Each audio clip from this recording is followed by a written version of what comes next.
Blue Origin се фокусира на месечината, ги стопира туристите. Компанијата на Джеф Безос нема да испраќа туристи во Вселената во следните 2 години. Целиот капацитет се насочува кон развој на лунарни модули за програмата Артемис на НАСА. Клучни промени. Мисии за НАСА. Компанијата мора да забрза со изградбата на системи за слетување за мисиите Артемис 3 и Артемис 5, откако SpaceX доживеа технички одложувања.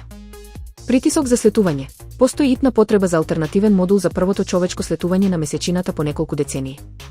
Досегашен успех.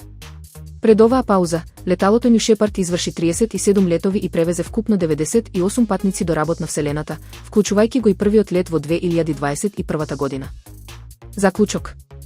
Blue Origin привремено го жртвува вселенскиот туризам за да стане главен играч во новата трка кон јужниот пол на месечината.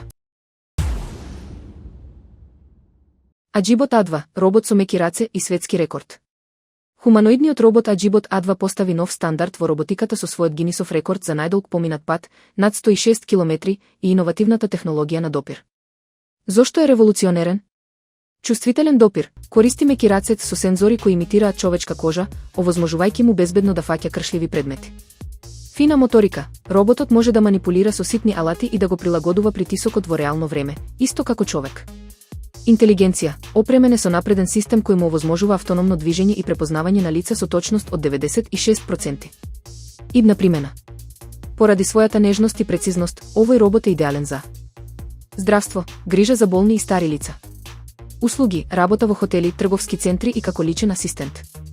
Заклучок. Аџибот А2 докажува дека иднината на роботиката не е само во силата, туку во интуитивната и безбедна соработка со луѓето.